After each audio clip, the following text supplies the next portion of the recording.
comienzo a la última sesión del seminario Anábasis de este curso 2021-2022.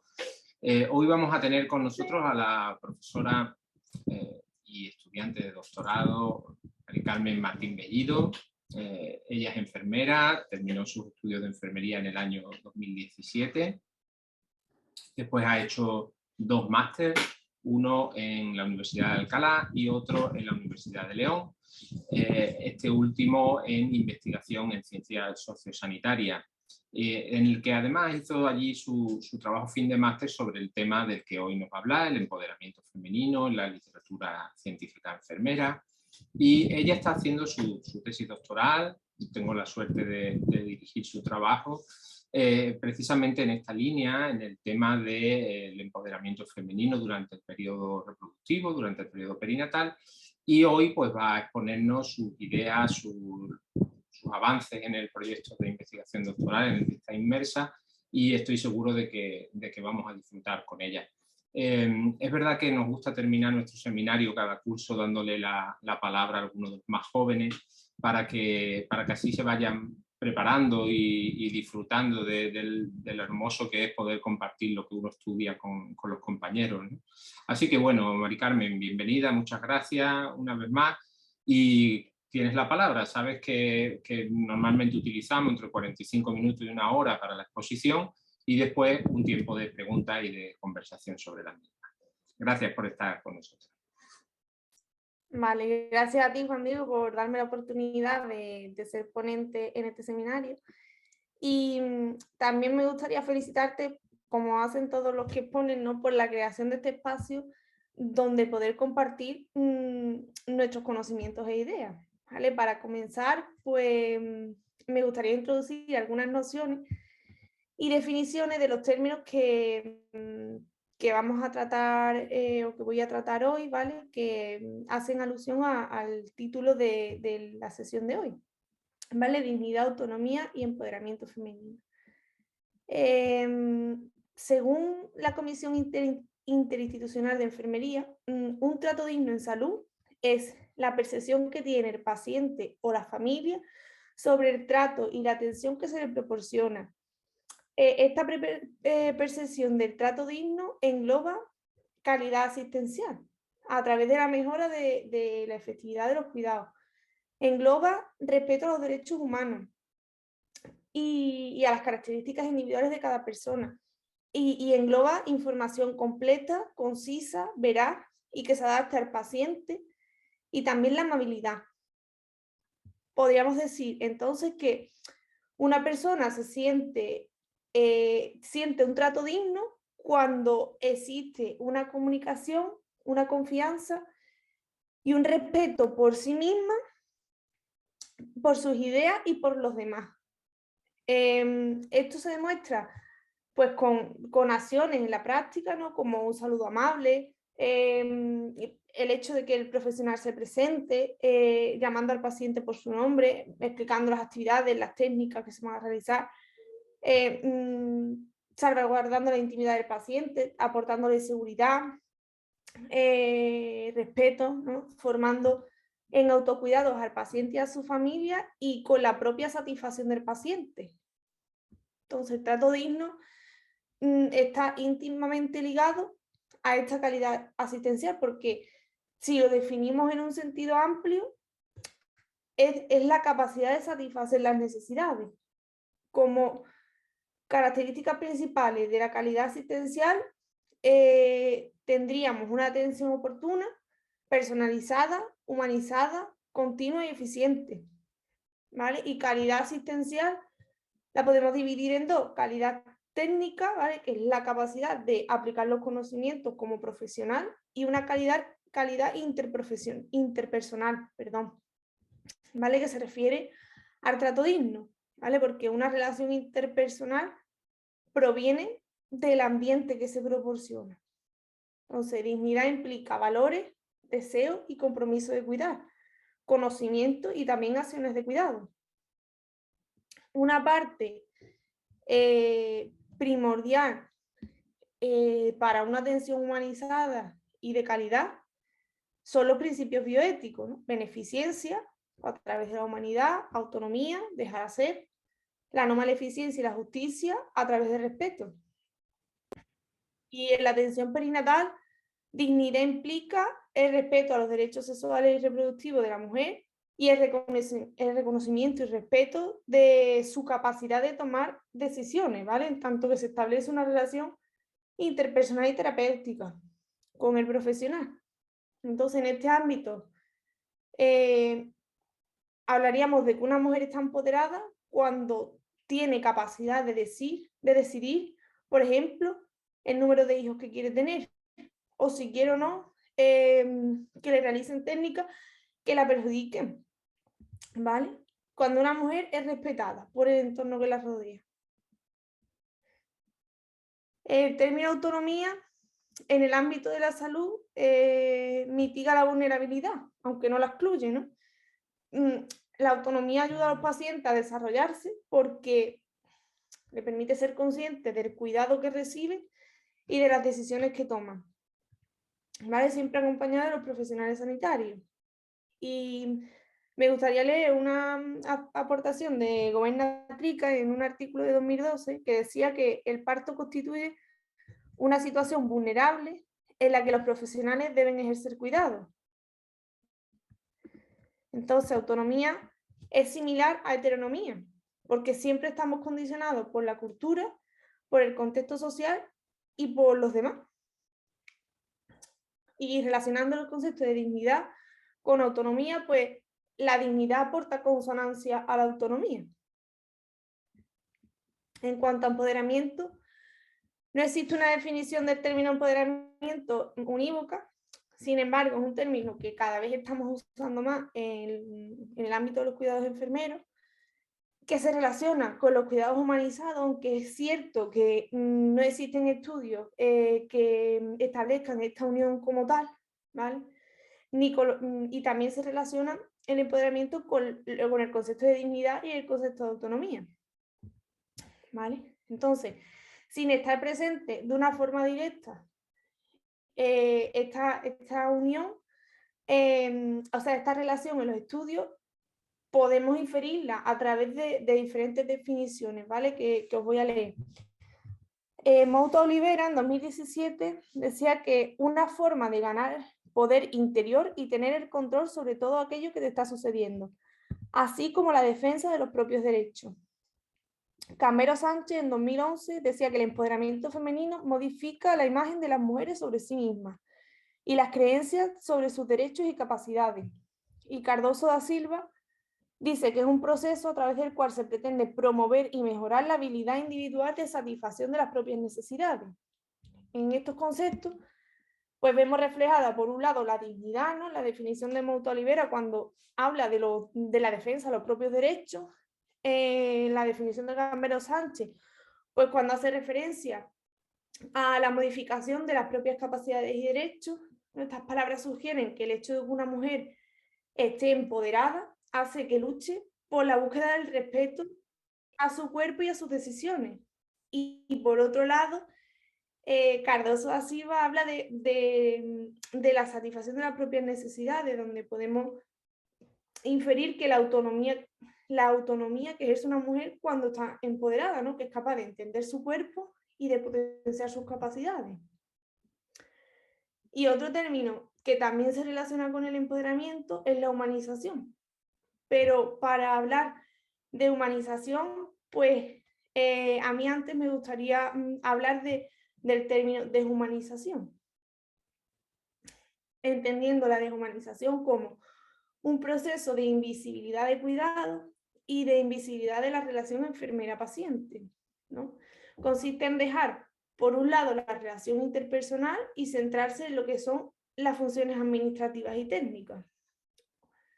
La humanización, genera unas exigencias al profesional sanitario, pues como son conocer y analizar las necesidades de cada mujer, genera vinculación empática, sensibilidad, capacidad de anticipación, compromiso profesional, autocrítica y capacidad de mejora.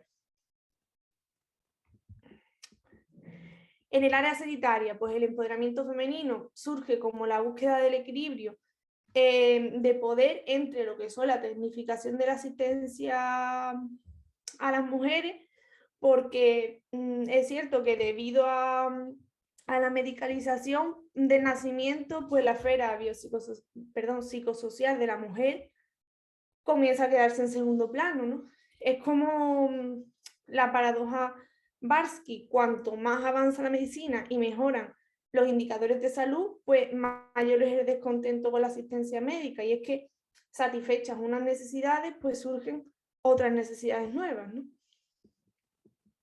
En el seminario de marzo, que si para los que no asistierais os invito con el permiso de Juan Diego a verlo, el profesor José Santiago hacía esta referencia a la escena de la película Amar la vida, porque mostraba cómo los profesionales sanitarios nos adueñamos del cuerpo de nuestros pacientes, en este caso de la mujer, ¿no? Si trasladamos esto al periodo perinatal, pues esto supone la exclusión de todas las dimensiones de la mujer en su proceso, porque a nivel psíquico la mujer no tiene conocimiento ni puede decidir acerca de las intervenciones que se le realizarán en su propio cuerpo, y sus deseos tampoco son escuchados.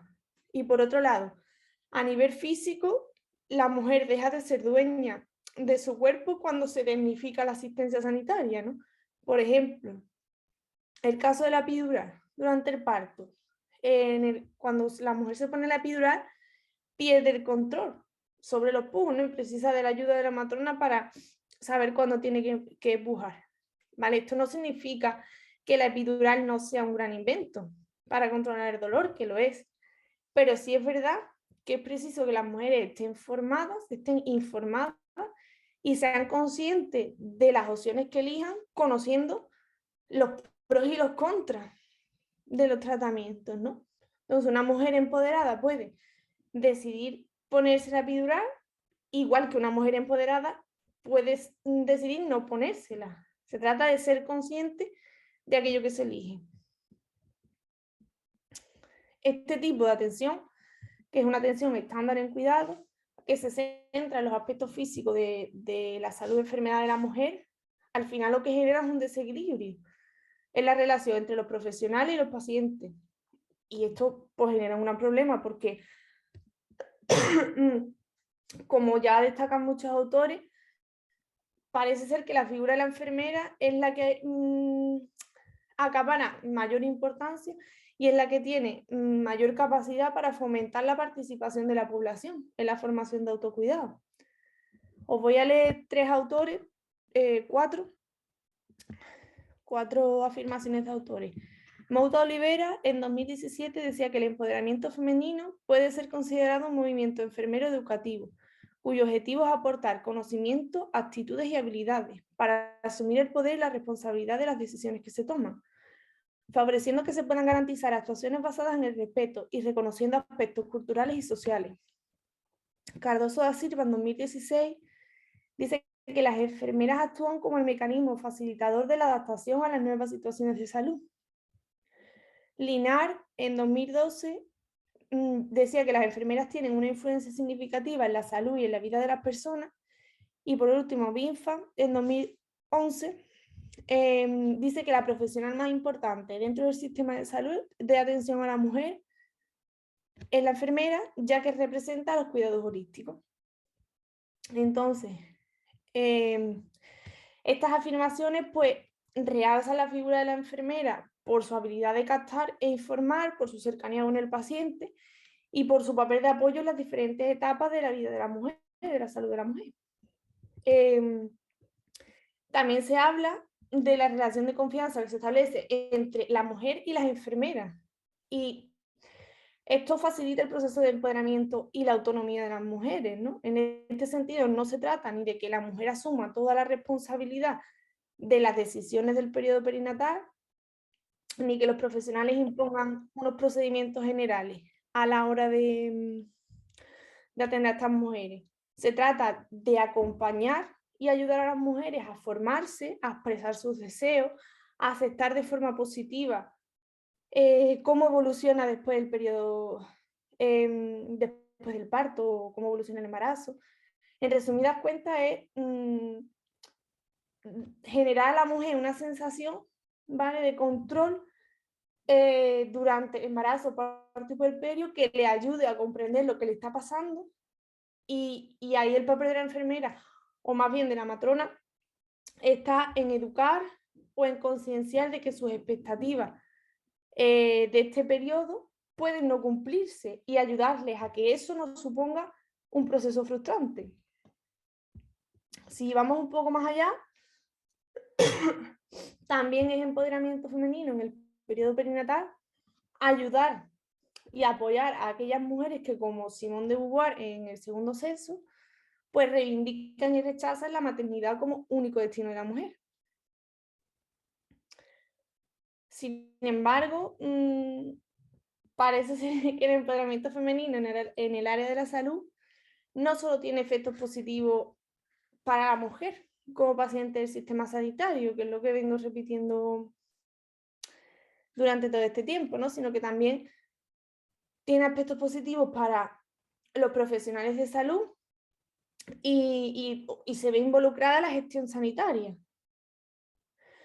Otro autor, Klesse, en su artículo de 2018 decía que hay evidencias que afirman que el mayor factor de satisfacción durante el parto es la relación con los profesionales.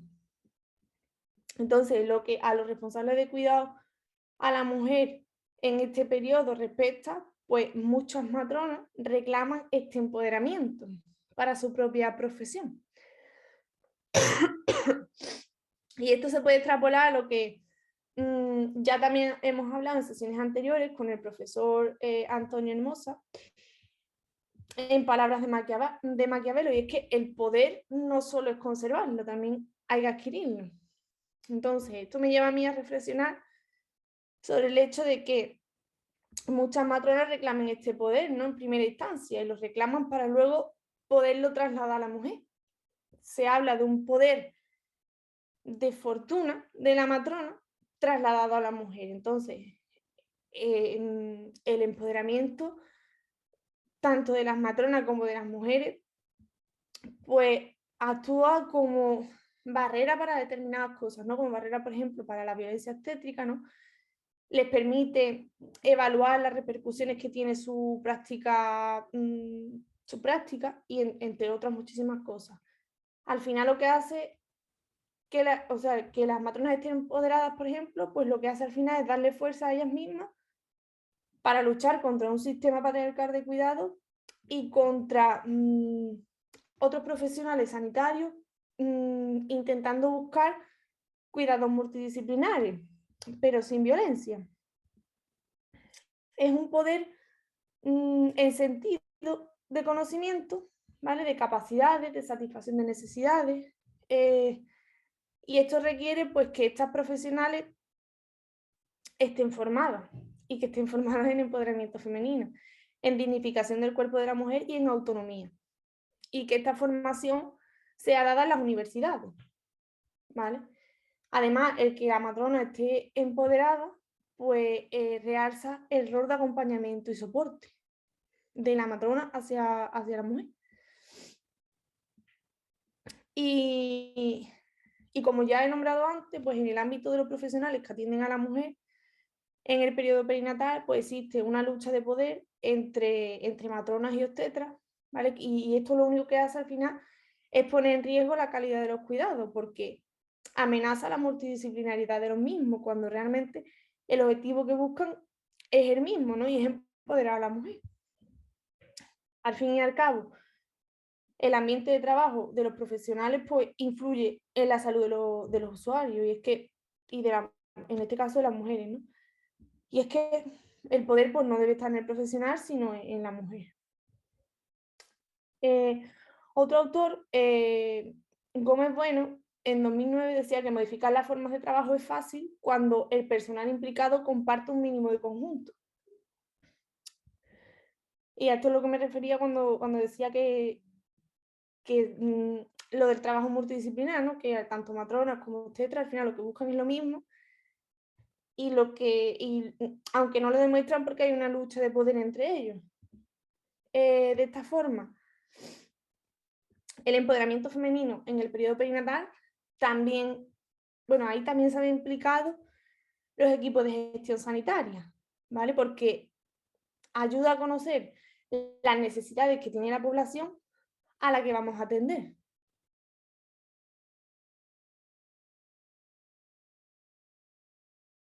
Al final lo que evita es la dependencia de cuidado del sistema sanitario, a ver si me explico, la dependencia de cuidado de los pacientes del sistema sanitario en el periodo perinatal, en este caso, ¿no? Por tanto, y relacionándolo con lo anteriormente dicho, es responsabilidad directa de los órganos de gestión, pues la formación de los pre y universitaria en empoderamiento de los profesionales, que le permita sensibilizarse ante este tema y aplicarlo a la práctica. En cuanto a la formación protocolizada, ¿vale? A la creación de protocolos, de informes, documentos. Es verdad que existen muchos documentos que abordan el proceso de embarazo, parto, la humanización, y hay muchos documentos, se han creado muchos documentos. Por ejemplo, hay muchos informes, el informe de 2006 de España, el documento de estrategia de atención al parto, otro informe, Changing Childbirth, entre otros muchísimos, esto por nombrar algunos, ¿no? Y el objetivo de la mayoría de ellos, pues buscan lo mismo, van orientados y encaminados a elegir o sea, que las decisiones y las elecciones sean tomadas por la mujer y a que se exprese o se refleje en un en un plan de parto.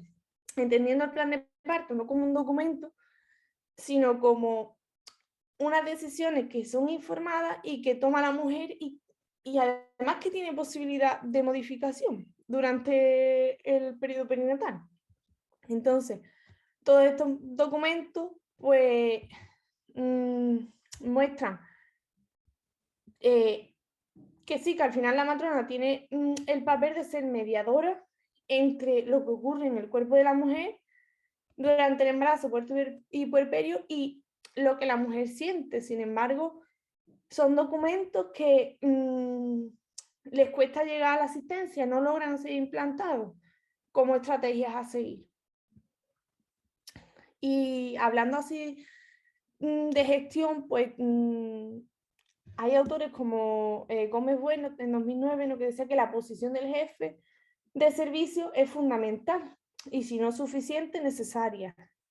También Klesse, que ya lo he nombrado antes, en 2018, dice que la literatura ha demostrado que el abordaje humanizado del parto puede verse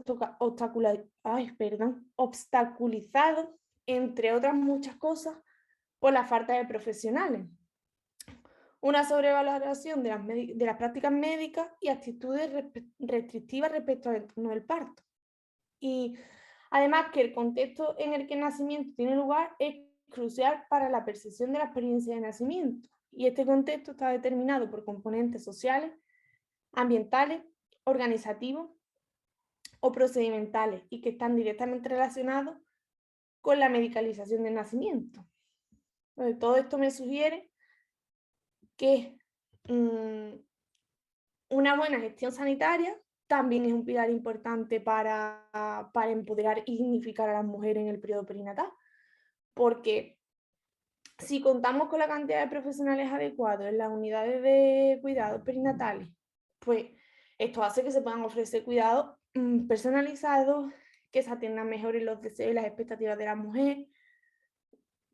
Es que son muchos estudios los que hablan de que la falta de personal genera agotamiento profesional, desmotivación, genera un difícil manejo de la presión de las cargas de trabajo, ¿no? Y otro de los temas que genera insatisfacción entre los profesionales sanitarios, pues que, por ejemplo, en Andalucía,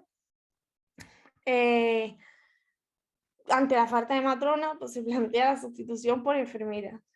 Y esto genera límites para ejercer y mantener la calidad asistencial, porque la formación que tienen las enfermeras es menos específica que las matronas. Y es que además genera malestar entre las matronas y las enfermeras. Entonces, volvemos a lo mismo, a la lucha de poder, aunque busca un único fin, que es el empoderamiento de la mujer, pero ahí se pierde un poco el poder, ¿no?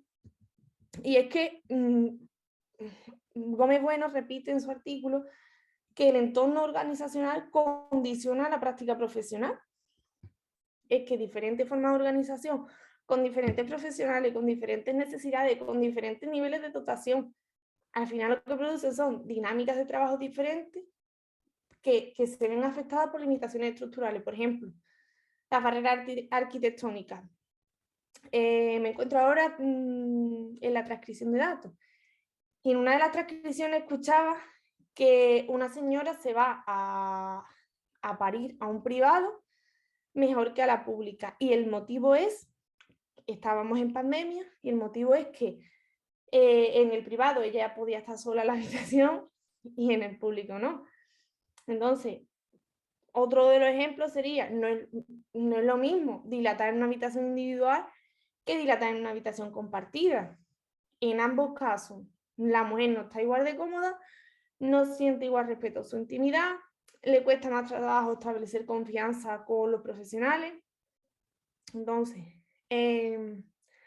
dadas todas estas explicaciones y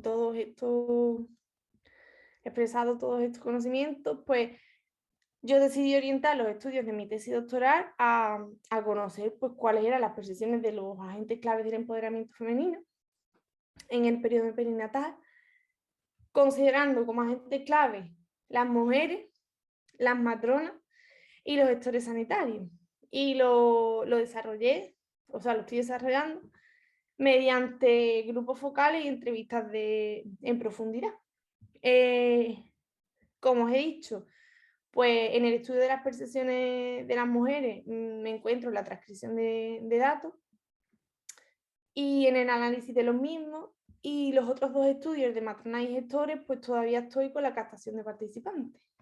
Tengo que resaltar que me resulta muy difícil, no imposible, pero sí es costoso llegar a los profesionales, que los profesionales participen, que es difícil porque, bueno, pues la gente está también cansada de participar en los estudios, de que al final pase como decía antes, ¿no? Que se queda todo en teoría, en papeles, y al final es algo que no pasa a la asistencia. Y bueno, pues haciendo como un resumen, Juan Diego, yo voy a ser un poquito más breve que los demás compañeros, pues resaltar que al final el empoderamiento femenino en el periodo perinatal es un movimiento, ¿vale? Que busca reflexionar y que busca encontrar el equilibrio entre el respeto al cuerpo de la mujer, sus deseos, el uso de técnicas sanitarias necesarias, ¿vale? Para el embarazo parto puerperio y la autonomía de la mujer.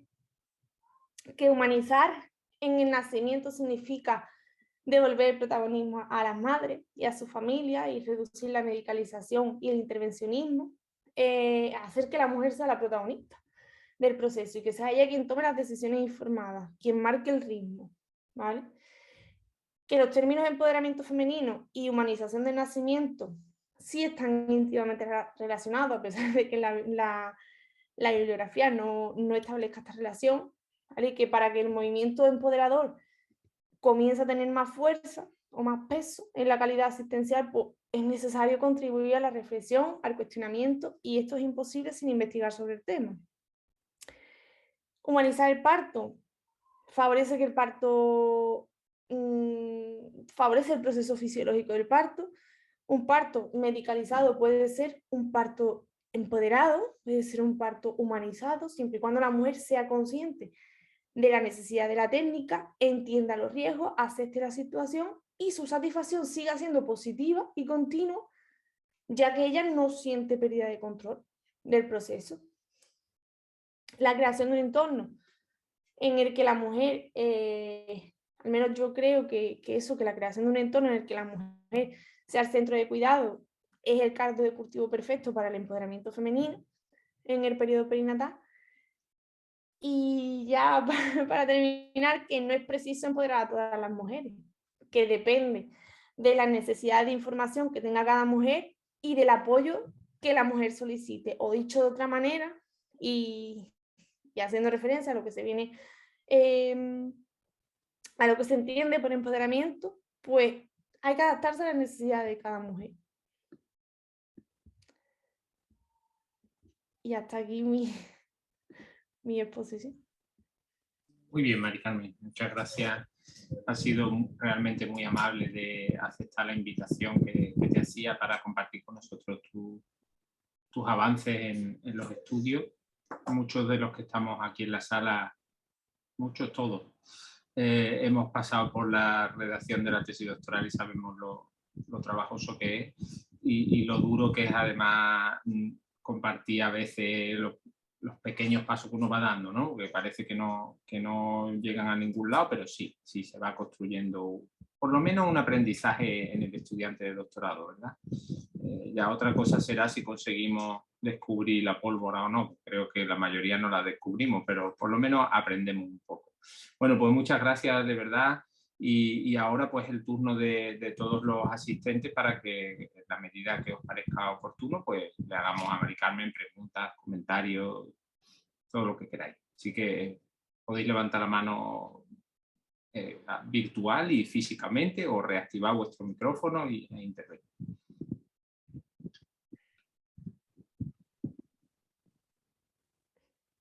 ¿No? ¿No veo manos?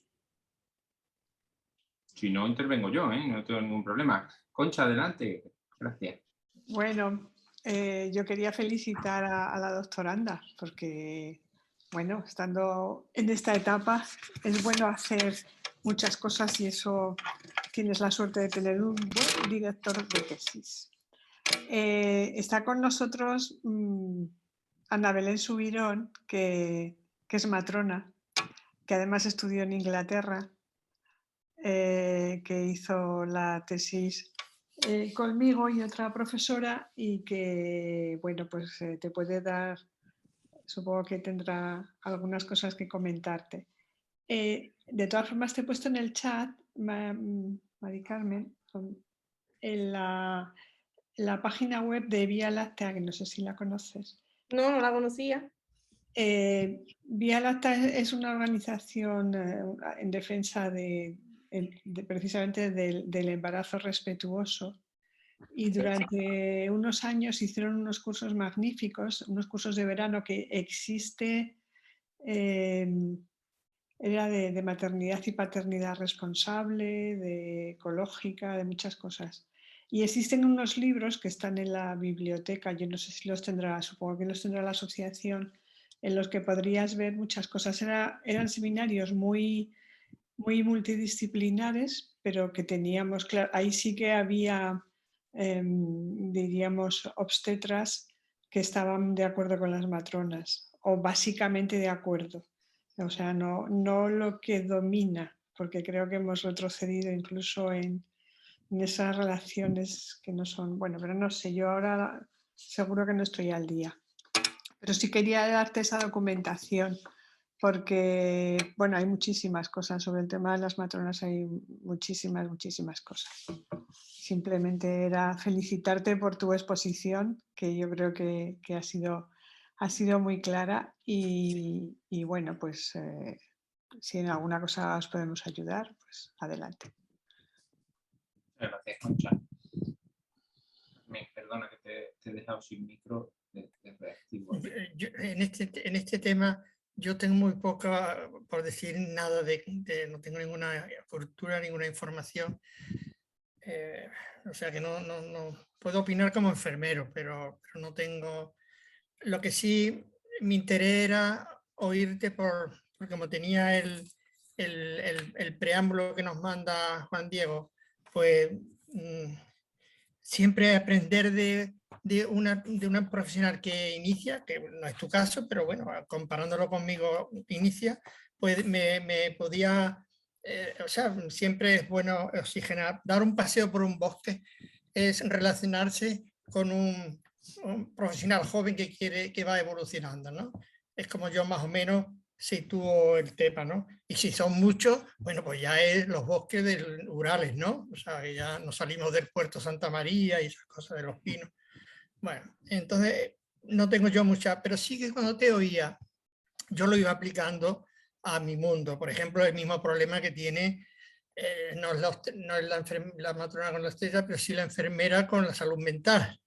Todo el mundo sabe salud mental y entonces se gasta un dinero el Estado en preparar a los 6 y luego para una plaza lo mismo vale una enfermera de quirófano que una enfermera. Y sí es cierto que todos somos enfermeras y todos tenemos un conocimiento genérico tipo fontaneros, ¿no? Que te puedo poner una argolla en el grifo y funciona, pero al mes ya sabe que te expone a que salte otra vez la goma.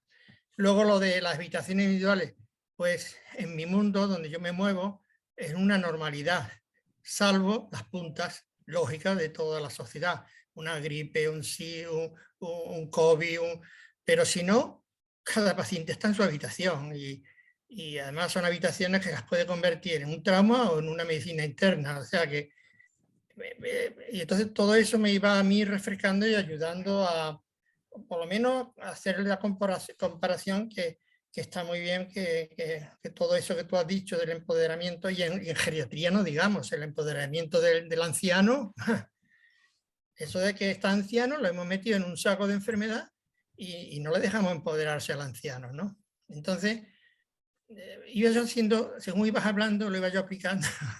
No lo podía aplicar a esa asignatura porque no la manejo, no la conozco, la verdad. Aunque me ha gustado meterme en todo, pero en ese tema la verdad es que no tengo mucha información. Bueno, solamente era eso, decirte como mi participación y presencia desde ese punto de vista y darte las gracias porque en cierta manera me ha hecho, vamos, es lo que yo, por lo que me asisto, ¿no? Para ese objetivo. Darle gracias a Concha, que antes no, no se puede dar esta ciencia, y darte las gracias, Francisco, porque sí es verdad que aunque yo hablo desde la perspectiva del periodo perinatal, es un tema que se puede extrapolar a toda la asistencia sanitaria. Lo que pasa es que, bueno, es verdad que a mí me gusta mucho este tema, me quería centrar en este tema, llevo tratándolo, como ha dicho Juan Diego, pues desde que estaba en la universidad estudiando, entonces como alumna de enfermería, no como doctoranda, entonces, bueno, me quería centrar en este tema, pero que se puede extrapolar a todos los temas y que si reflexionamos, seguro que en nuestra vida diaria pues vivimos muchas cosas que al final van limitando la autonomía del paciente. Bien, Ana Barquero, había levantado la mano. Reactiva tu micrófono, por favor. Buenas tardes. Gracias. Mari Carmen, muchas gracias. Me ha encantado, aunque me ha costado un montón poderme conectar hoy. No sé lo que pasaba, que no podía conectarme. Yo quería hacerte una pregunta. Bueno, yo sé que eres muy buena y vas a sacar una tesis doctoral maravillosa, de verdad, porque te conozco. Pero yo quería preguntarte, en las personas, en las matronas que tú has conocido, ¿ves ese interés por el empoderamiento de la mujer y de hacer a la mujer el centro del proceso? Yo hablo por mí y por mi experiencia. Trabajé mucho tiempo al lado de paritorio y estuve mucho tiempo en conexión con las matronas. Pero también como persona que ha parido, pues eso. ¿Cómo ves tú eso? Te cuento, mira, todos los grupos focales y algunas entrevistas que tengo hecho con matronas, es verdad que todas se apoyan mucho, que todas defienden mucho el empoderamiento femenino, algunas no lo conocen, no habían oído hablar nunca del término en sí. También es verdad que prácticamente, no te voy a decir ninguna, pero pocas tienen formación específica sobre el tema. Siempre lo tratan en congresos, lo tratan en cursos, pero de forma aislada, no es un tema principal. Sí es verdad que cuando les hablas de empoderamiento, ellas tienden a tirar por el camino de la humanización del parto, que como hemos visto, pues no es lo mismo, es similar, pero no es igual, ¿no? Entonces, sí que lo defienden, sí que saben que existe, sí que lo defienden. Todas dicen, bueno, muchas dicen que, pues, que explican sus prácticas diarias o cómo ellas intentan empoderar, intentan darle voz a la mujer. Pero la realidad es que cuando hablas con las mujeres, de ahí que yo estudie mujeres gestores y matronas, la realidad se distorsiona un poco, y es que el problema no es la intención que tenga la matrona, sino cómo siente la mujer esa ayuda, porque a veces es verdad que la matrona intenta ayudar a la mujer, pero la mujer no siente eso como una ayuda, ¿no? Entonces, yo veo ahí un poco de distorsión entre lo que la matrona quiere expresar o intenta hacer con sus cuidados y lo que a la mujer le llega. Eso es lo que yo veo por ahora, con lo que llevo. No sé si respondo a tu... Sí, sí, sí, gracias, pero eso es muy difícil. Yo pienso que es muy difícil. ¿Tú crees que los tipos de turnos que tienen las matronas pueden influir un poco en el cuidado que se les da a las mujeres? Yo lo creo y lo creen muchas mujeres. Muchas mujeres dicen, es que hace poco, como estoy transcribiendo, pues ahora estoy con los datos muy frescos, ¿no? Y decía una mujer que es que lo que no es normal, dice, es que es imposible que tengo 20 semanas y me han cambiado 3 veces de matrona. Entonces, lo que muchas mujeres piden es que sea la misma matrona la que la lleve en un proceso, y eso es complicado con los turnos que tenemos, con la forma en la que está planteada la asistencia. Por eso yo insisto en que la gestión es muy importante también para el empoderamiento, no solo el que la matrona esté preparada. Y la relación que existe, las vías de comunicación que existan entre la matrona, la gestión y las mujeres. Es difícil, pero bueno, lo del empoderamiento tampoco lleva tanto tiempo a la luz. Ha sido un proceso de muchas personas, pero que a la larga ha ido saliendo en todas las parcelas o en muchas parcelas. Una matrona más veterana me decía hace poco que ha sido como un tema tabú, que lo del empoderamiento ha sido como un tema tabú durante mucho tiempo. Entonces, sí, lleva mucho tiempo, sí, se conoce, las matronas lo conocen, pero está en los papeles, no está en la práctica. Entonces, es algo que todavía cuesta sacar un poco. ¿Y tú no crees que el empoderamiento puede ser que piensen que le quita poder a la matrona y al médico? O sea, cuando una mujer intenta de alguna manera, pasan los pacientes, ¿eh? Usted no me vaya a decir a mí lo que yo le tengo que recetar, ¿no? Entonces, ¿puede ser también tomado por esa parte? También puede ser tomado por esa parte, y las mujeres lo dicen en los grupos focales. Dice que cuando tú, te suelen decir que cuando tú vas y exiges y pides información, es que como que les molesta, como que siente que tú les exiges. Algunas mujeres, no todas, algunas matronas, no todas, pero sí me encuentro... Muchas gracias, Mari Carmen. Sí, ha respondido a todo lo que quería saber. Gracias y enhorabuena. Gracias, Ana. Concha, cuando quiera. No sé, Activa el micro, Concha. Quería hacerte una pregunta. Si estás en esta fase exploradora o de recogida de información, ¿realmente las mujeres llegan con las preparadas y con la información para estar empoderada? Porque claro, el problema no es solo lo que pasa en el paritorio o en la fase perinatal, sino toda la formación que se tiene que tener. Porque es verdad que cuando las mujeres están formadas, pues claro, entonces sí que saben. Pero la pregunta es, ¿están formadas? Hay muchos tabúes con el tema del parto, hay muchísimo miedo al dolor y muchísimas cosas, ¿no? Es decir, que yo creo que ahí hay un trabajo previo que debería estar, bueno, no sé, me has dicho ya que no. La respuesta es que no las mujeres no están formadas, las mujeres no están preparadas. La mayoría de las mujeres no saben qué es el empoderamiento femenino en el periodo perinatal. La mayoría de las mujeres, no la mayoría, pero muchas no conocen lo que es el plan de parto. Las mujeres no están preparadas, y las que lo conocen son porque son sanitarias o porque de forma privada se han buscado la manera de acceder a esa información. Es más, he tenido mujeres sanitarias que me decían que ellas se sentían empoderadas y que, por ejemplo, habían rellenado su plan de parto a la hora de parir, pero que no lo registraron en el hospital porque les daba es como, es lo que decía Ana, ¿no? Que les daba como miedo saber qué pensarían los compañeros profesionales sanitarios cuando recibieran su plan de parto por registro. Entonces, las mujeres no están preparadas. Y ese es otro problema grande. Sí, Ana Barquero y Diego Feria, primero Ana y después Diego y después Claudia. Muy bien. Estamos Una animados. cosa, Mari Carmen, yo sé que lo estás haciendo seguro, pero la información de las mujeres que tú estás entrevistando, a las mujeres que tú estás entrevistando, me imagino que tienen un perfil social de unas características, porque si tienen información de estudio, tienen todas esas cosas que preguntamos antes, ¿no? Yo te digo porque yo, relativo a eso, mis sobrinas que han parido hace poco, estas estaban formadas. Personalmente se habían ellas buscado información, habían hecho, que también muy diferente en el colectivo social donde tú indagas, ¿no? Te cuento, yo no tengo un perfil de mujer, digamos, con estudio o sin estudio. La única condición que tiene que cumplir es que sea gestante o que haya parido en los últimos 12 meses.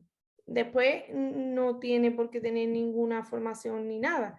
Te encuentras de todo, pero yo hablo de lo más grueso que me encuentro, ¿no?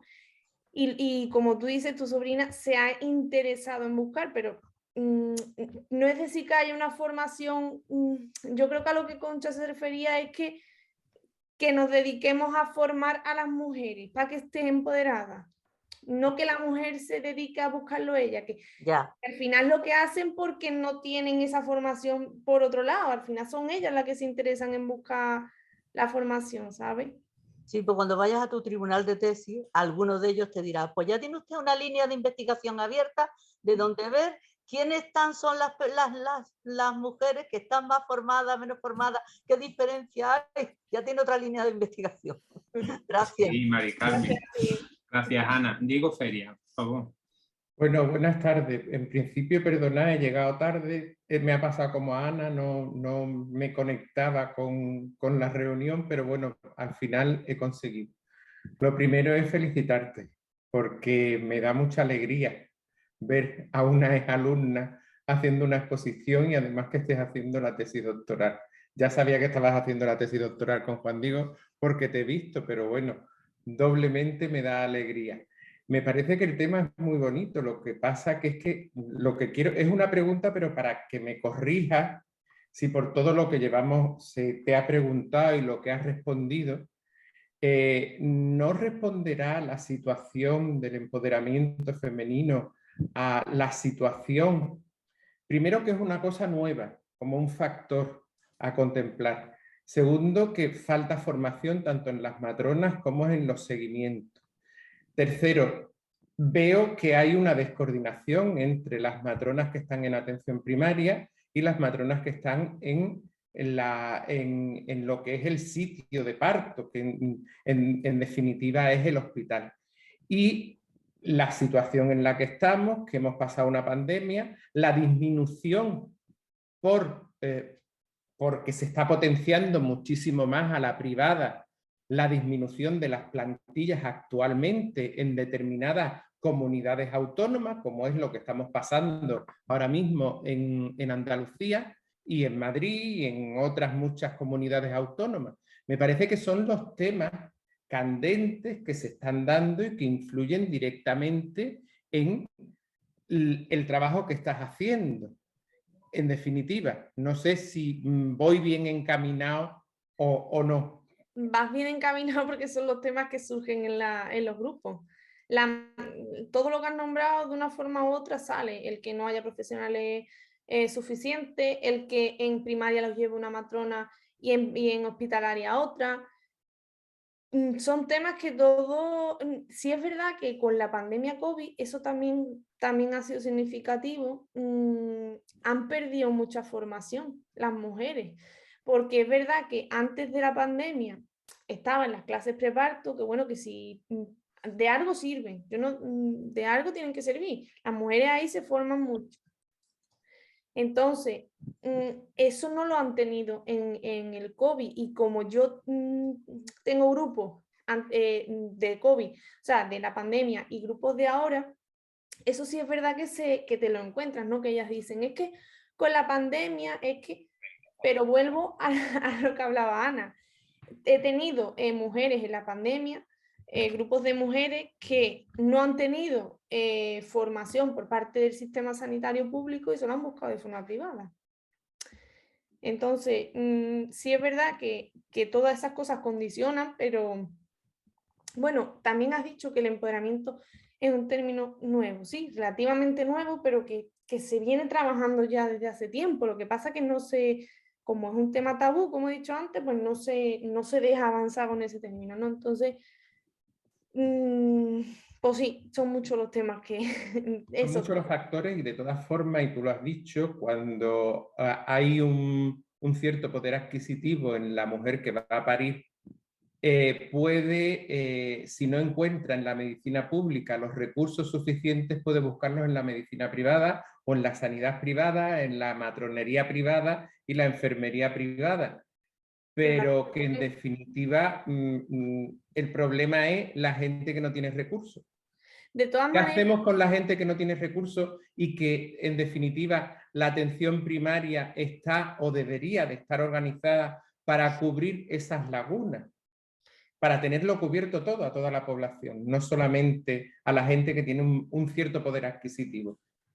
de todas maneras, yo creo que, ay, que me silencio, que la pandemia ha sido buena y mala. Buena porque ha traído muchos aspectos online, pero mala porque yo siento una dejadez, y siento una dejadez porque yo creo que la pandemia va ya un poco de paso, y actualmente sé de primera mano que se siguen dando los códigos QR de las clases preparto para que las mujeres las vean online. Entonces, no sé, creo que también hay, nosotros como profesionales sanitarios pues tenemos que hacer un esfuerzo, ¿no?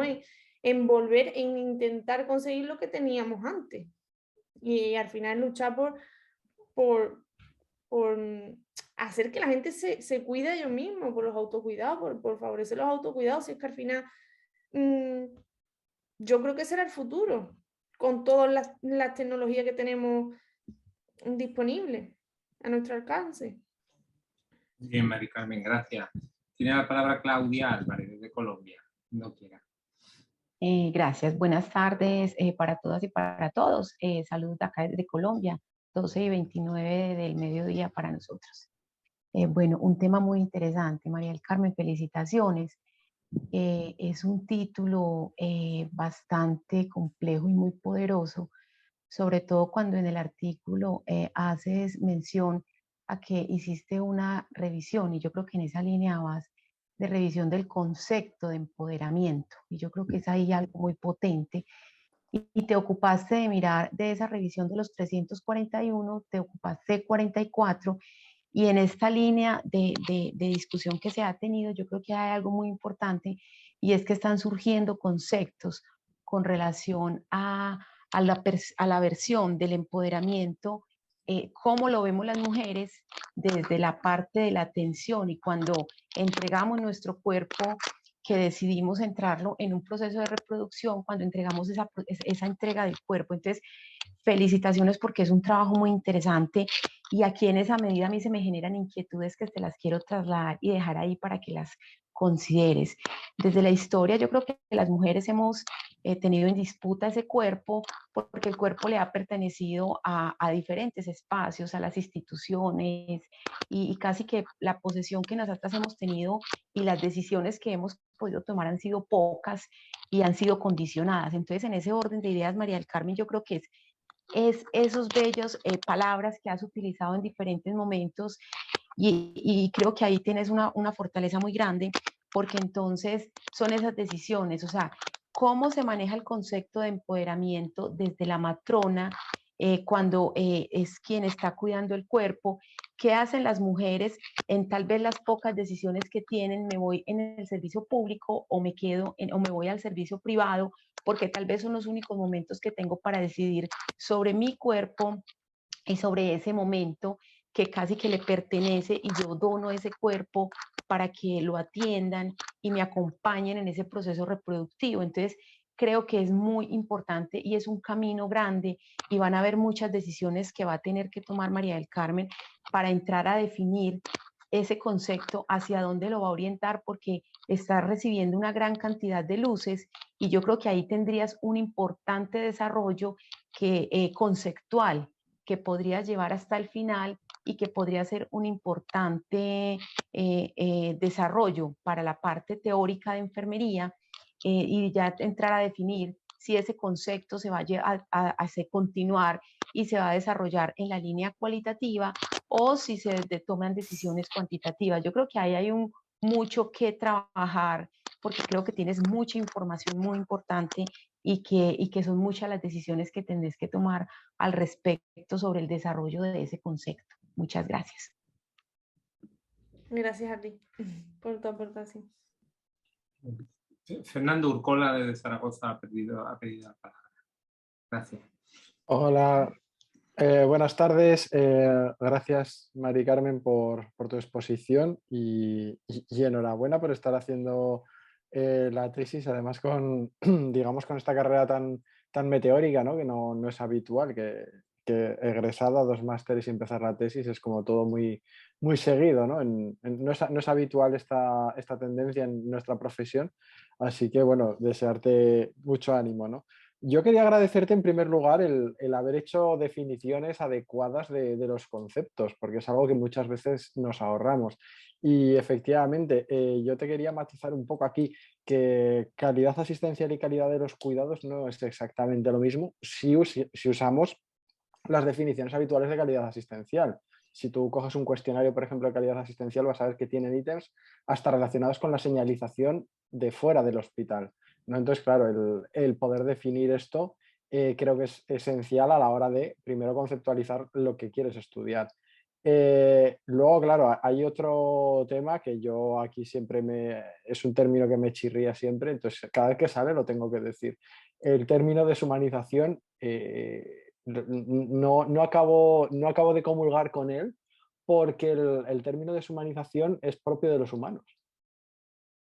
Entonces, claro, es curioso pretender humanizar algo que lo hemos deshumanizado, entre comillas, los propios humanos. Entonces, claro, la actividad humana es lo que ha deshumanizado una actividad humana. Entonces, al final se produce ahí una paradoja en la que yo entro en bucle y la cabeza me explota. A lo mejor es porque yo soy más cuantitativo que otra cosa y no consigo elaborar por aquí. Luego, con respecto a la inclusión de la parte de la gestión es esencial, y aquí te recomendaría que echaras un vistazo a la literatura que hay en relación a los perfiles de gestión en enfermería, ¿no? Es muy interesante ver cómo desde los estudios de pregrado hay una diferencia de género importante en los enfermeros o futuros enfermeros versus futuras enfermeras y su orientación a la gestión. Esto es increíble, o sea, es que se dan la vuelta a los porcentajes en los intereses gestores, ¿no? Entonces, a mí me lleva a pensar también en esas fotos en las que vemos muchas veces, ¿no? Las fotos de los 5 o 6 que están decidiendo sobre las leyes de los abortos en todos los países y no ves ni una mujer, ¿no? Entonces, claro, en términos además de gestión, de manejo de parto y salud perinatal, pues que probablemente en términos de gestión estemos en las mismas circunstancias, que estemos hablando de salud de la mujer la mayoría de veces entre varones, ¿no? Y con respecto al tema de la educación, yo te quería, en relación a lo que decía Ana, te quería sacar una referencia de Ortega y Gasset, que creo que es muy interesante, porque él lo hacía en la universidad, pero creo que al final el término desde que una mujer sabe que está embarazada hasta que se pone de parto es finito, es limitado, y al final lo puedes extrapolar a lo que sería un curso académico, ¿no? Y aquí, claro, Ortega y Gasset decía que en la universidad es imposible que el alumno aprenda todo lo que se pretende enseñarle, y que el plan ideal es enseñarle aquello que pueda aprender, ¿no? Entonces, en este sentido, también con Diego, lo que ha detectado realmente esto es una inequidad en salud importante que, claro, viene determinada por la formación previa de las mujeres y la capacidad de acceso a la formación, ¿no? Entonces, claro, esto sería, claro, para igualar o tratar de igualar es a cada mujer lo que pueda realmente aprender. Y esto efectivamente requeriría, no sé con esto de visión, pero sí que es verdad el acompañamiento de esa matrona de carácter individualizado que la acompañe hasta donde se pueda llegar, ¿no? A sacar el máximo potencial de cada futura mamá que va a ser al final la que se va a poner de parto y la que va a dar a luz, ¿no? Entonces, claro, el parto ideal yo creo que no existe. Yo no soy matrona, Ana Belén aquí me podría corregir, vamos, y seguro que he dicho alguna burrada. Pero creo que el parto ideal, así como cualquier otro proceso de acompañamiento ideal, no existe, y que tenemos que aspirar efectivamente a que sea lo mejor posible para cada uno de nuestros pacientes. Y nada más, simplemente reiterarte mis felicitaciones y agradecerte tu ponencia de hoy.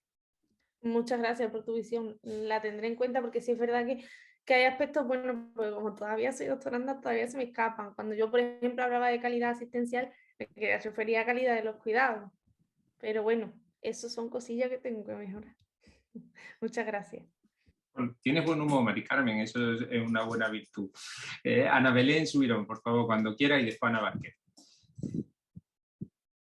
Tienes que reactivar el micro, Ana Belén, si no, no te vemos, ni te oímos. No te oigo. A ver. Ana Belén, la hemos perdido justo cuando iba a intervenir. ¿Me oís ahora? Ahora te oímos, Perdonadme. pero no te vemos. Sí. Disculpar que no ponga la imagen porque no sé qué ocurre, que me dice que tengo una conexión a internet inestable todo el tiempo, cuando en teoría tengo fibra, que no debería de ser así. Vale. Pero está continuamente paralizándose la conexión y yo creo que así permanece más estable. Vamos a ver cómo... Bueno, yo lo primero, Mari Carmen, felicitarte. Ya sabes que, bueno, pues estuvimos hablando previamente y todo mi ánimo, y ya sabes que tienes mi apoyo y mi admiración por el trabajo que estás haciendo. He cogido tu exposición ya comenzada, pero creo que se han hablado de muchas cosas, ¿no? Has tocado ahí muchos puntos importantes. A mí si te digo que tengo que resaltar algo, es que me ha parecido que no podemos equiparar siempre empoderamiento profesional, en este caso de las matronas, con el empoderamiento de la mujer. Parten de necesidades, de problemas y de caminos para conseguirlo de forma diferente. Y al hilo de lo que decía Fernando, ¿no? ¿Qué es lo que hace que un parto sea humano? ¿No? Porque ¿cómo diferenciamos el humanizar un parto de un animal o hacerlo digno o hacer que se potencie un parto normal? ¿Y qué hace que lo humano sea humano, ¿no? Yendo a la base ontológica de esta cuestión, nos lleva al empoderamiento también, ¿no? Y desde luego somos sapiens sapiens que sabemos qué pensamos, o sea, el que sabe qué piensa, la autoconciencia de sí mismo. Y por lo tanto el empoderamiento en la mujer me parecía un poco reduccionista el pensar que se trata solo de un control sobre el proceso. La palabra control en sí no engloba, para mí, potencialidad de su vivencia como parturienta. En todo lo que implica un parto como ella quiere, como tú decías, ¿no? Es más, cuando comentabas que no es preciso empoderar a todas las mujeres en un grado u otro se empoderan en el momento de su parto. Partiendo de que son autoconciencia de lo que ellas viven y eligen cómo vivir, pero eso lo hacemos en cada opción que tomamos vital, y el parto tiene que ser una de ellas. Y los profesionales, como decimos, en ese empoderamiento diferente, deben de partir de la horizontalidad, del acompañamiento más sincero en ese momento y de construir pues muchas de las construcciones culturales en la atención al parto, que ahí entraba la atención sanitaria, las estructuras que lo incomodan, la falta de personal, etcétera, etcétera. Yo en mi tesis justificaba el porqué de una evolución a una construcción cultural que cambió la atención, ¿no? Y que marcaba ahí un antes y un después, basada incluso en una heteroidentidad que condicionó luego cómo repensaban sobre sí mismas y lo aplicaban después a la práctica. Bueno, ahí simplemente nada más.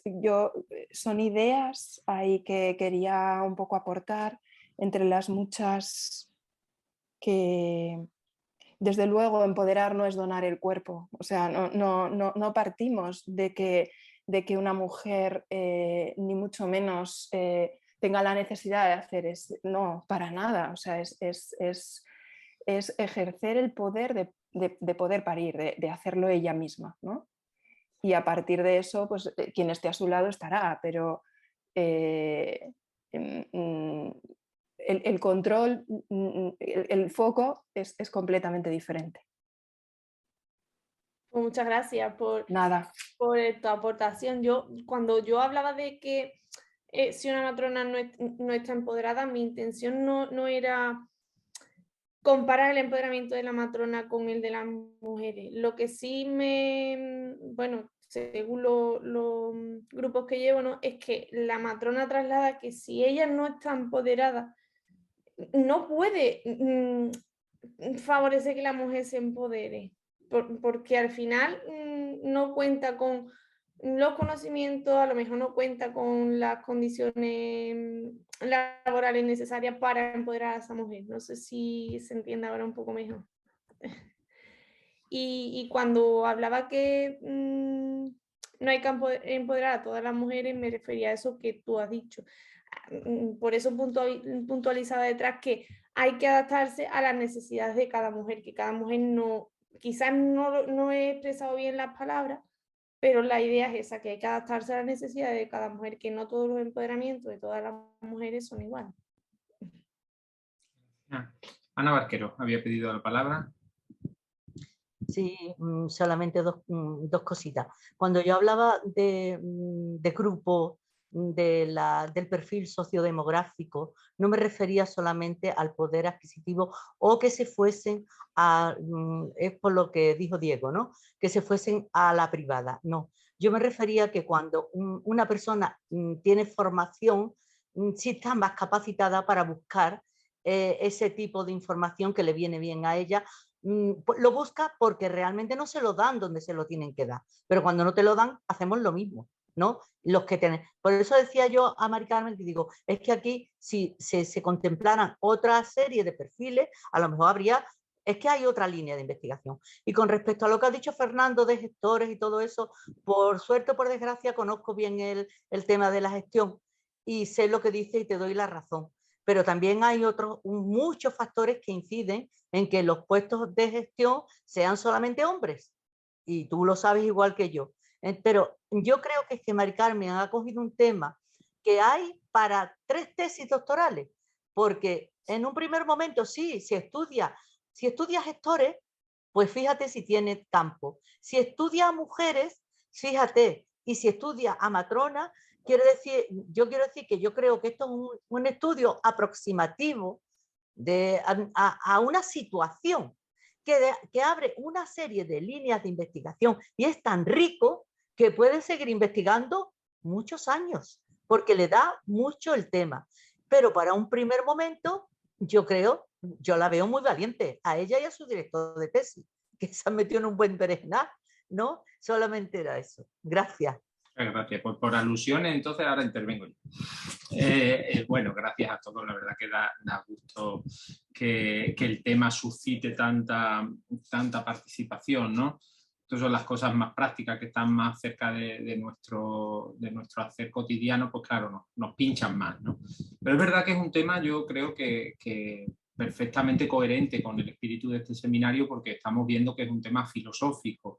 Si algo caracteriza a la filosofía es el preguntárselo todo y el no dejar nada fuera, y este es uno de esos temas que son totales, porque lo tocan todo, tocan desde el cuerpo, desde la relación alma-cuerpo, entendido alma lo que por lo que seamos capaces de entender ahí, tocan la división entre hombres y mujeres, toca la constitución política de nuestra sociedad, toca el hecho mismo, casi diría constitutivo del ser humano, de decidir o no reproducirse. Esto es algo que no hemos introducido en la conversación todavía, pero las mujeres que hoy se están reproduciendo en nuestro país, en otros entornos sociales no, pero en nuestro país la gran mayoría tiene acceso a métodos que podrían evitar su reproducción. Esto es algo que no ha sido así antes de los años 50 del siglo XX, con lo cual estamos ante una verdadera mutación antropológica. Somos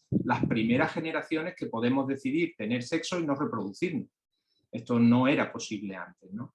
Y esto mete una variable o introduce una variable realmente relevante en todo lo que tiene que ver con la toma de decisiones y con las actitudes personales durante el periodo perinatal, que recuerdo que se considera el que va desde la semana 22 de gestación hasta 22-28, según los autores, hasta el 7º día después del parto.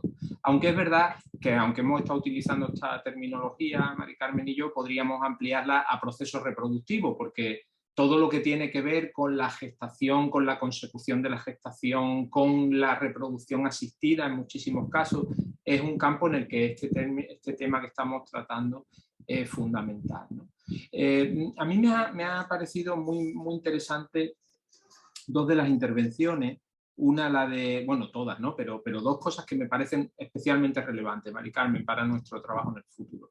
Uno, lo que apuntaba Claudia Álvarez en el sentido del desarrollo conceptual de las cosas, porque es algo que en nuestra profesión no le prestamos demasiada atención. Somos personas normalmente muy activas, que estamos muy preparados para actuar, para hacer, y queremos además hacer bien y hacer el bien normalmente, ¿eh? Y esto es algo que en enfermería creo que es una constante. Y por lo tanto tendemos al activismo y a la militancia. Es decir, a hacer muchas cosas y a asumir causas y a comprometernos con esas causas. Pero la reflexión fría y objetiva sobre las cosas, como decía Ana Barquero ahora, una aproximación expositiva, a un estudio aproximativo, un estudio descriptivo que podríamos decir, ¿no? O un estado de la cuestión, simplemente. Eso muchas veces no lo hacemos con la necesaria pausa, con el necesario rigor, para que a partir de nuestro trabajo otro pueda actuar. Esto es lo que en el conjunto de la universidad hacen las ciencias básicas, pero nosotros, al ser una disciplina aplicada, pues tendemos siempre a la actuación. Eso por un lado. Y en otro sentido, bueno, hacía referencia Fernando al tema, a la importancia de las palabras, ¿no? Él decía deshumanización. Parece una paradoja, ¿no? ¿Cómo va un hombre trabajando sobre otro hombre? ¿Cómo va una mujer trabajando con otra mujer a deshumanizar si son dos seres humanos que están en interacción humana, en un proceso humano? ¿Dónde está la deshumanización? Pero claro, ahí vienen los dos términos con los que acompañábamos el título de la sesión: dignidad y autonomía. Y nosotros metemos dignidad, que además en casi todas las intervenciones, si se alargan un poquito, termina apareciendo la palabra digno o indigno, que es lo que en el fondo estamos haciendo un símil con humanizado o deshumanizado. Y por otro lado, la palabra autonomía, que tiene una carga filosófica muy relevante en el sentido de yo me doy mi ley a mí. Autónomos, yo me doy la norma, en vez de una heteronomía. Bien, y esos dos conceptos grandes, que además tienen una importante tradición en nuestra cultura, recordemos que la figura de Juan de Dios, por ejemplo, basa su manera de pensar sobre la dignidad del enfermo. Y montones de autores de enfermería trabajan sobre este tema. Sin embargo, la palabra empoderamiento, lo ha dicho Diego Feria, es nueva. Implica un concepto nuevo, claro, porque nos estamos trayendo una palabra inglesa, la estamos poniendo en circulación traducida a lo bruto, literalmente, y creemos que con eso estamos haciendo algo positivo. Yo tengo serias dudas, ¿eh? Tengo serias dudas de que incluso en inglés la palabra sea oportuna para lo que pretende, porque el término power, nuestro poder, es de un campo semántico distinto al que estamos hablando normalmente. Es un campo relacionado con el reparto de influencia política y no estoy seguro de que la aplicación de ese concepto poder a este entorno de decisiones sobre el propio cuerpo, sobre algo íntimo, tenga sentido. De hecho, en estos días estoy leyendo la historia de la decadencia y ruina del Imperio Romano de Edward Gibbon, que se publicó a finales del siglo XVIII, y ahí aparece la palabra empowered, y aparece aplicada a los emperadores romanos, que fueron robándole poco a poco los poderes a las instituciones que Roma tenía para contrapesar la influencia y evitar la tiranía. No es una casualidad que hayamos dedicado sesiones al poder en Foucault, que hayamos dedicado sesiones al poder en Maquiavelo. Porque el término poder filosóficamente tiene un enraizamiento, tiene un campo semántico que creo que no nos hace del todo un favor cuando lo metemos en este otro campo en el que estamos trabajando ahora, ¿no? Entonces, dicho todo eso, Mari Carmen, que es lo que a mí me sugería sobre todo tu intervención, yo te preguntaría, quiero hacerte una pregunta para que ahondes un poco, porque has hecho una afirmación polémica. No hay que empoderar a todas las mujeres. Ana Belén, como yo, pues enseguida se nos ha levantado la oreja. Y mi pregunta es, ¿se puede empoderar a alguien? A mí no me gusta el término, ¿eh? ¿Se le puede dar a alguien autonomía o es esa persona la que tiene que conseguir su autonomía? Y yo te diría que en vez de empoderarse, desarrollarse, planificarse, dignificarse. ¿Es algo que se puede hacer desde fuera o tiene que ser la persona la que tome las riendas de ese proceso? Tiene que ser la persona, ¿no? Si la persona no quiere, de más está que tú... Claro, pero tú has hablado de empoderar. Sí, sí.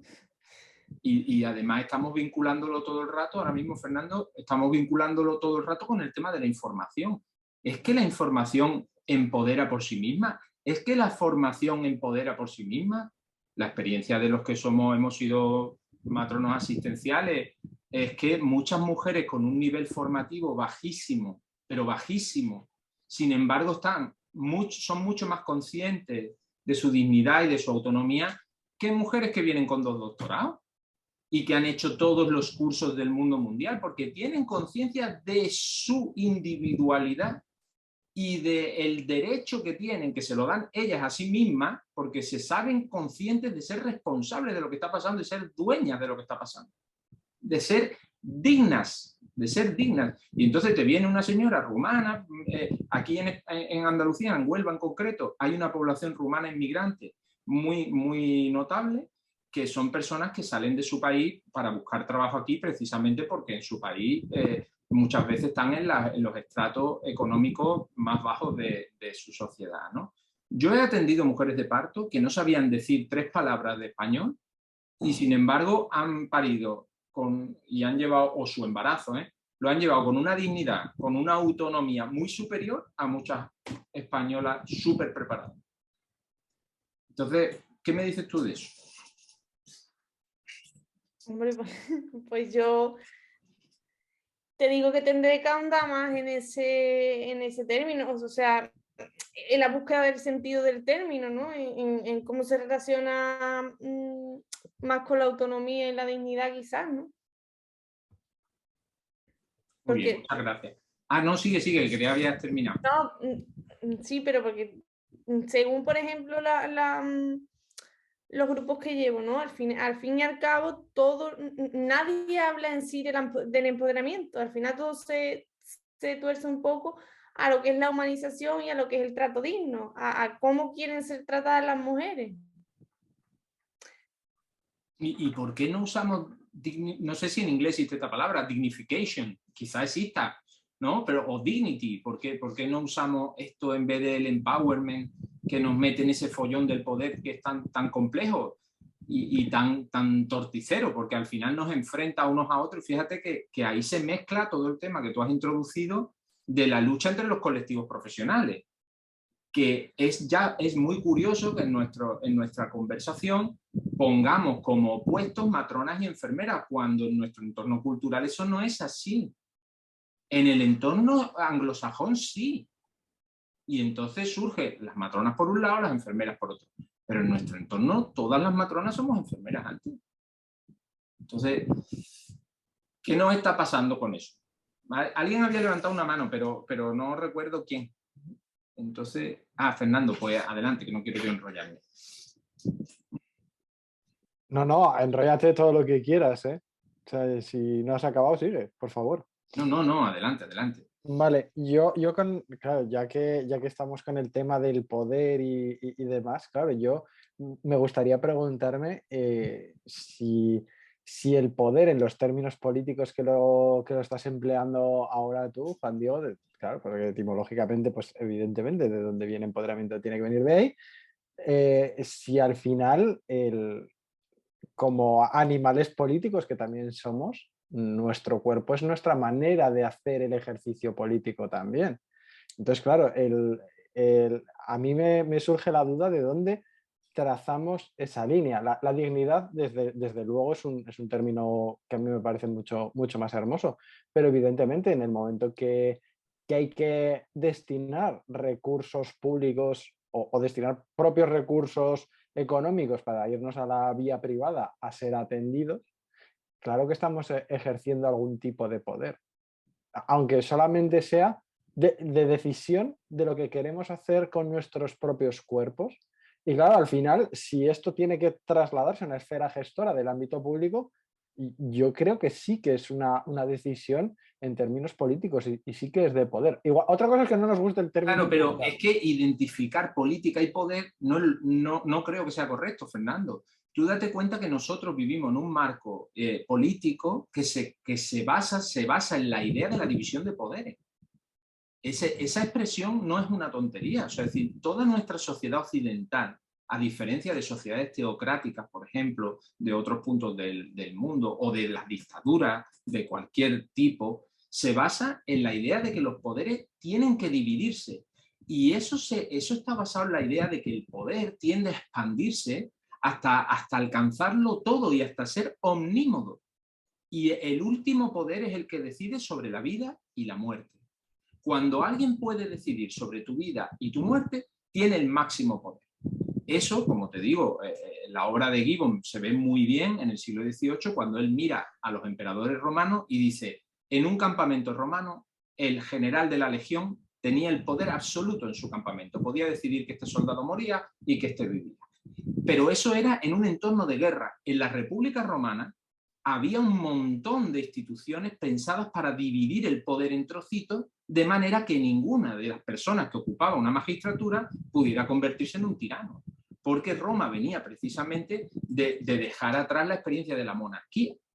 Entonces, toda nuestra sociedad, cuando sale del absolutismo y del antiguo régimen en el siglo XVIII precisamente, lo que busca es dividir los poderes.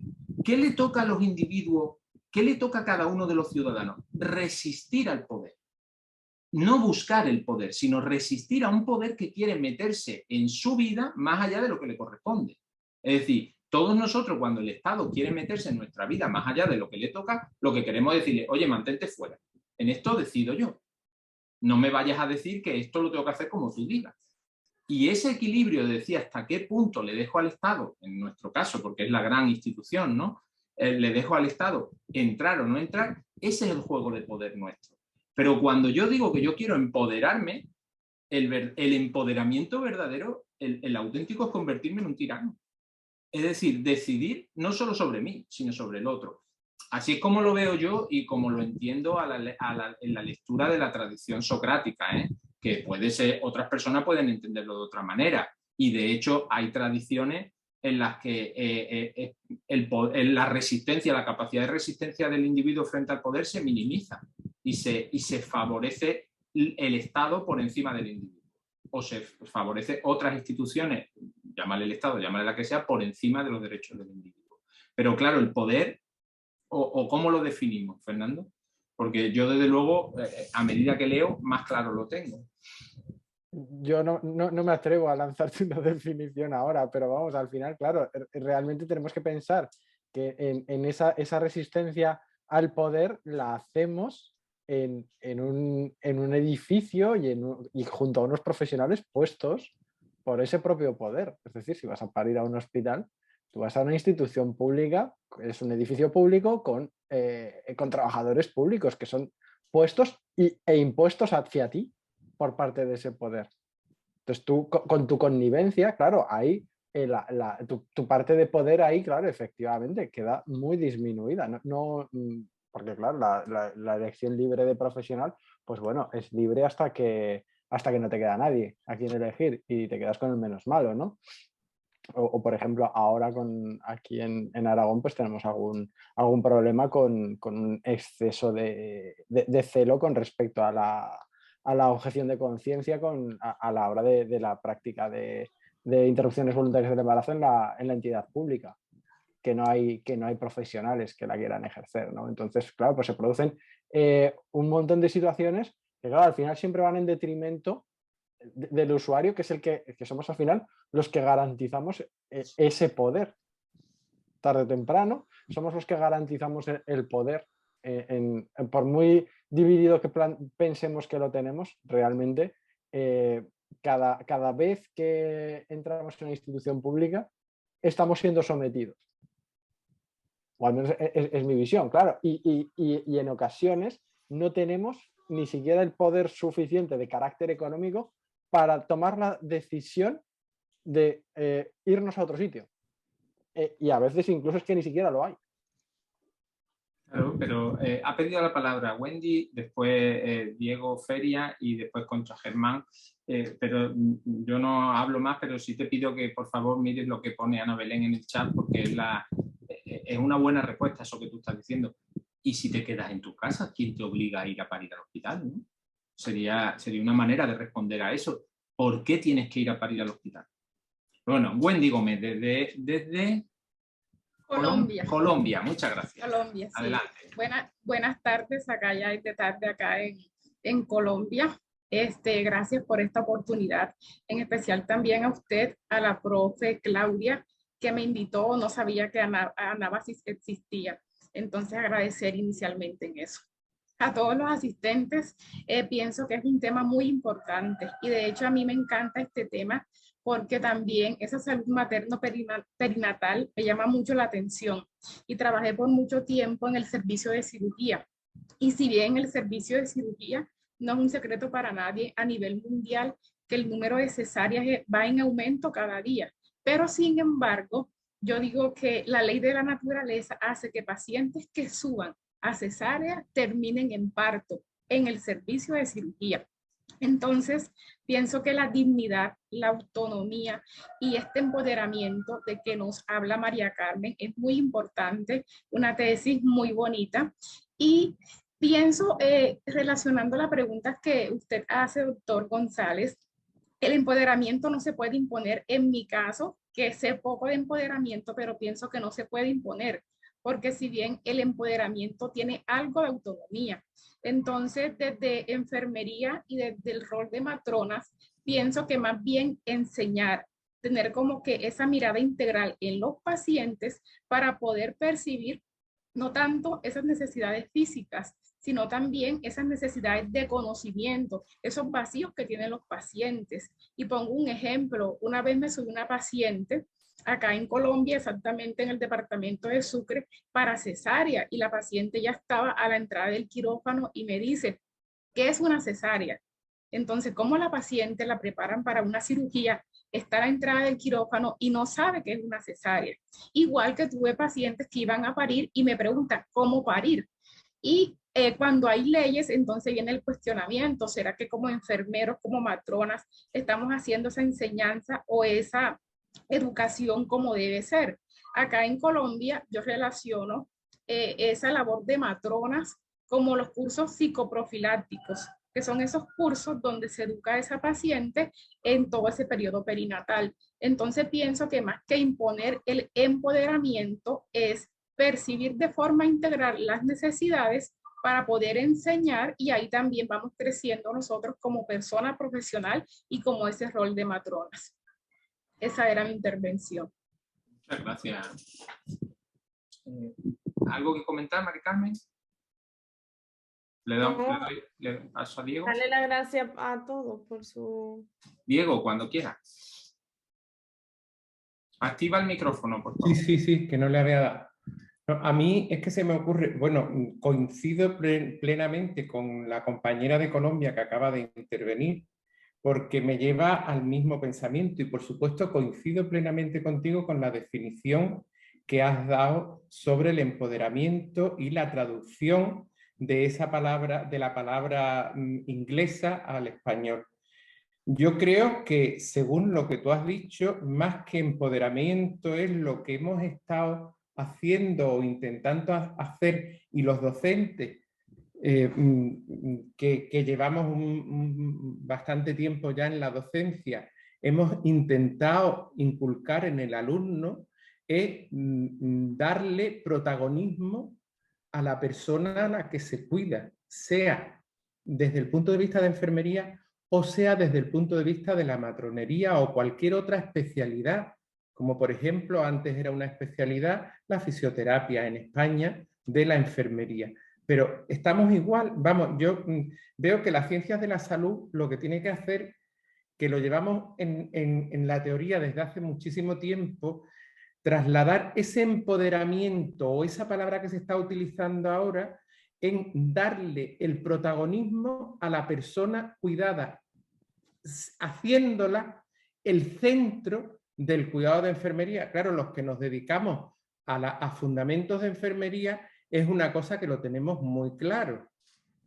A la persona que se cuida, sea en el nivel que sea de las ciencias de la salud, en enfermería, en una especialidad como los matronos. Yo, como la compañera, he trabajado muchísimo tiempo en cirugía y conozco muy bien el servicio de cirugía. Entonces, lo que tenemos que hacer desde el punto de vista profesional es darle el protagonismo a la persona que cuidamos como decisora de aquellas acciones que hace la enfermera con esa persona, como protagonista en las decisiones, como el centro del cuidado de enfermería.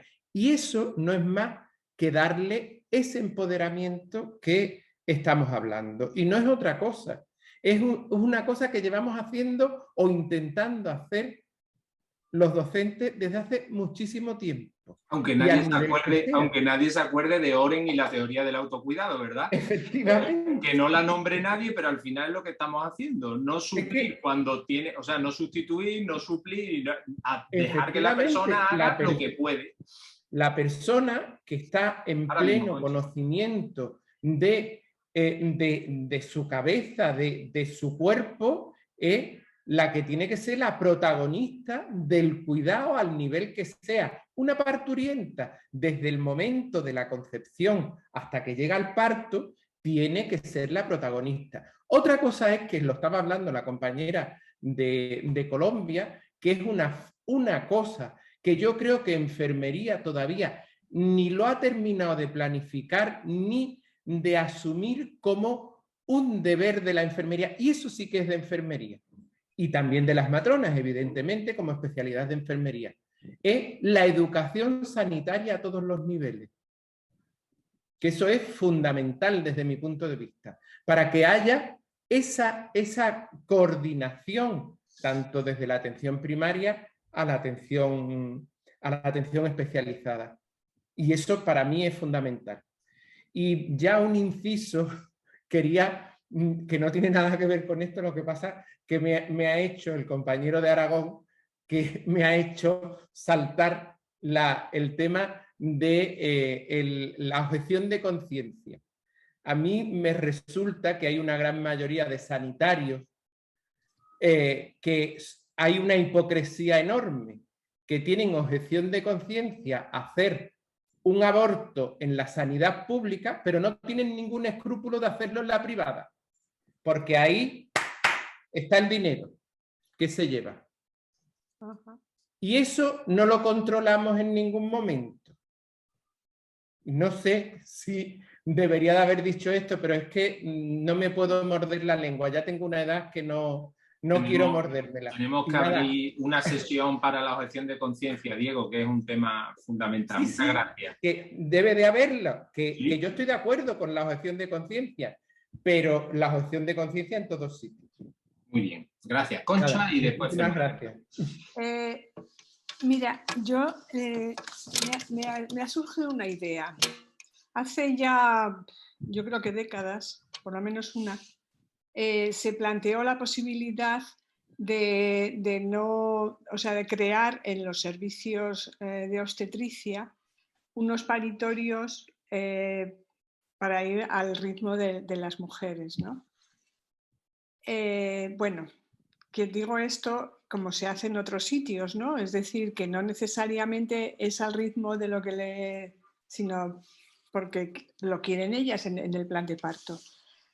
La objeción de conciencia que ha levantado Fernando y las cosas que se han dicho sobre el tema del poder, aquí tenemos un problema muy, muy grave, que es que son los jefes de servicio. Entonces se me ha ocurrido una cosa, si el jefe de servicio dice que no a lo que le dé la gana, pues no. Entonces, hace poco hablaba con Ana Belén y me decía, es que ahora las residentes de ginecología o de obstetricia dicen que cómo la matrona va a decidir cuando una mujer va a paritorio. Digo, pero bueno, ¿esto qué es? ¿Esto qué es? O sea, las nuevas generaciones cada vez peor educadas, ¿no? Entonces, creo que, no sé si para esta tesis, como decía Ana Barquero, o para otra, pero a quien habría que estudiar son a los superempoderados, o sea, a los jefes de servicio.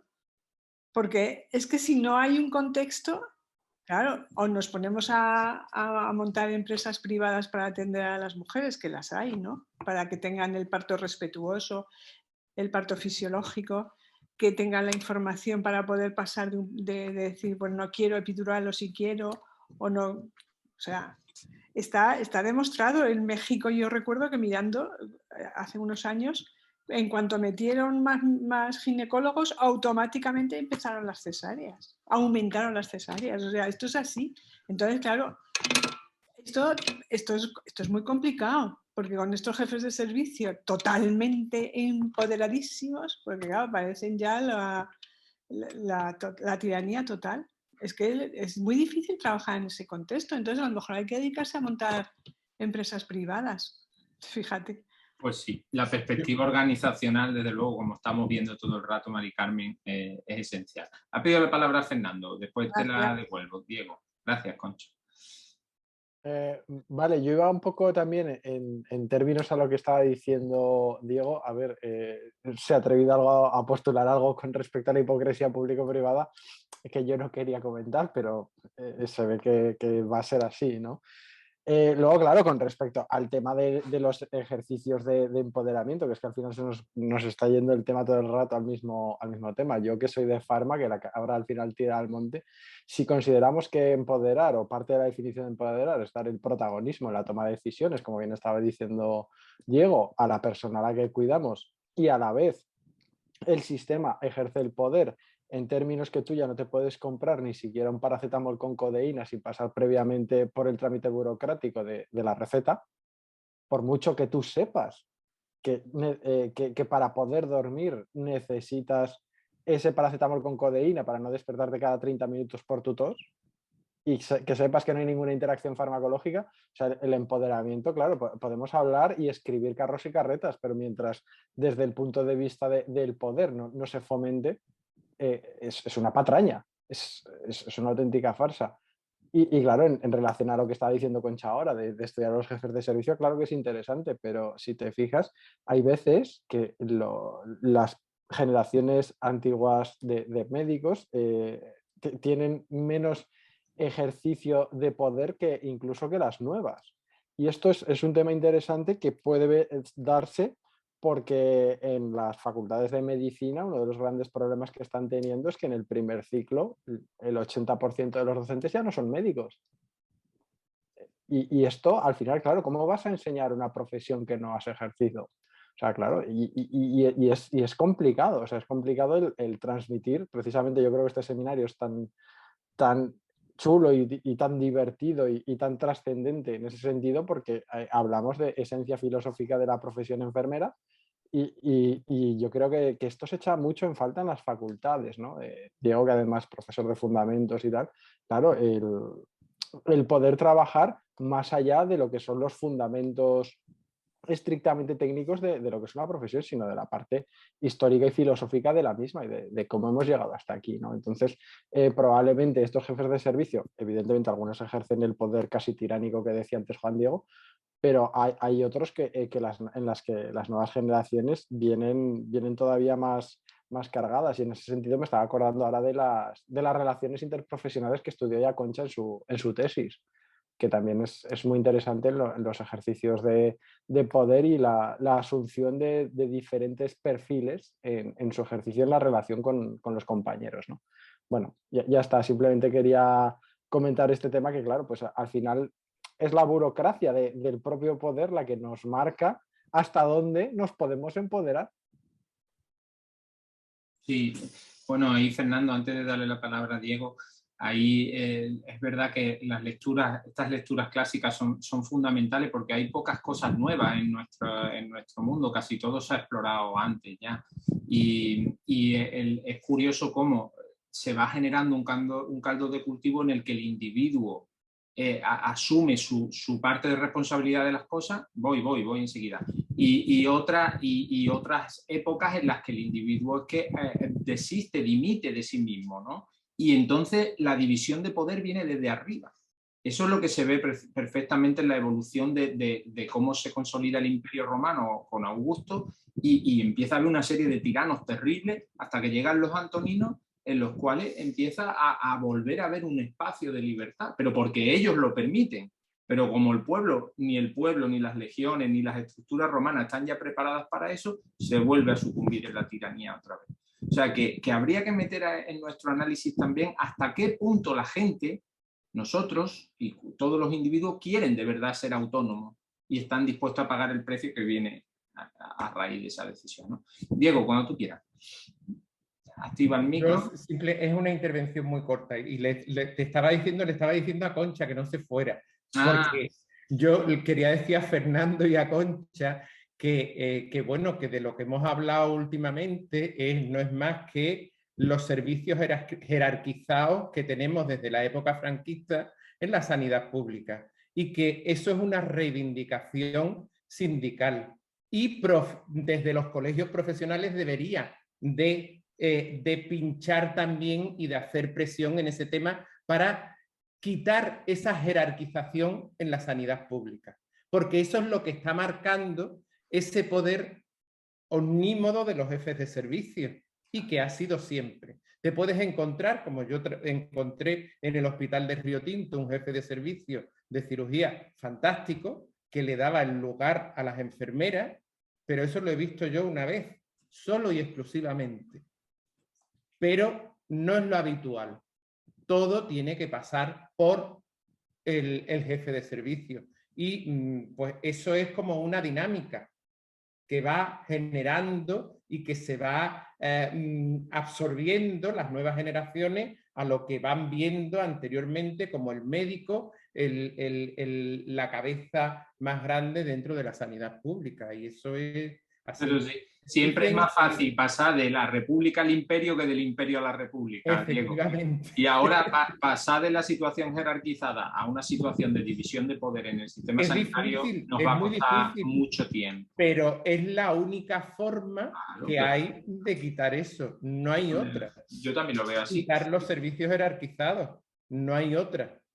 Porque bueno, pues ellos se van a seguir metiendo en lo que hace la enfermera, claro, aunque seamos profesionales independientes.